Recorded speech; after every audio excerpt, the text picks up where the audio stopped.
అమ్మ గొప్పదే. 9 మాసాలు మోసి పెంచి. ఇప్పుడు అమ్మ గురించి కూడా 2 పాటలు పాడతాం, 2 బిట్లు పడతాం. జానపదం. కమ్మనైనా అమ్మ పాట వింటే ఎంత మధురమో,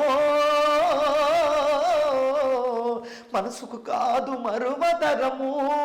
తల్లి గర్భగుడిలో ఉన్నప్పుడు, రక్తముద్దై ఎదుగుతున్నప్పుడు, 9 మాసాలు నిండుకున్నప్పుడు, అమ్మ ఎగిలేడు కడుపులో ఉన్నప్పుడు, కత్తి మీద సాము చేసినట్టుగా కొండంత నొప్పులు అమ్మ తీసుకుంటే, జన్మనిచ్చి కొత్త లోకాన్ని చూపెట్టి సచిన సోమలే సొమ్మసిల్లునమ్మా. అమ్మంటే ఎంత గొప్పదో బ్రహ్మకైనా వర్ణించవ సోమ్న. ఎన్ని జన్మలున్న కవులు కలములు అమ్మ ప్రేమను రాసిన తరుగున. పొద్దు పొద్దున లేచి నీ నామమును తలిచి నిన్ను పూజించిన నీ రుణము తీరునా అమ్మా. కమ్మనైనా అమ్మ పాట వింటే ఎంత మధురమో.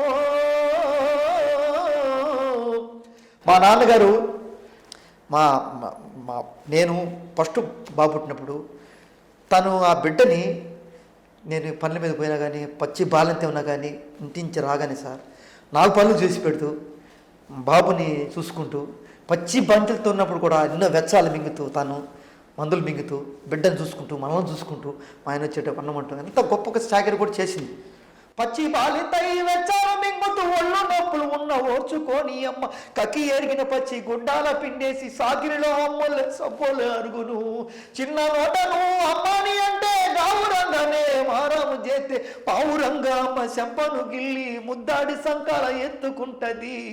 జ్వరం వచ్చి ఒళ్ళు కాలితే గుండె నిండా అమ్మ బాధపడుతుంది. ఓ దేవుడా నా కడుపును కాపాడమని వేడుకుంటది. కొడుకు లేచి నవ్వి ఆడినప్పుడే అమ్మ ముఖముల కోటి దీపాలు వెలుగును. అమ్మా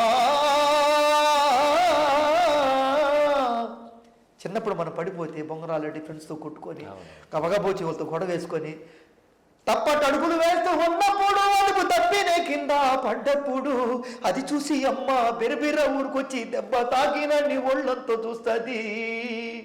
మేడ విద్యలు లెక్కలేనని ఉన్నా, ఆస్తి పాత్రలు లెక్కలేనని ఉన్నా, కడుపు తీపి మేడ విద్యలు అనుకుంటుంది, కన్న కడుపు తీపి ఆస్తి పాస్తులు అనుకుంటుంది.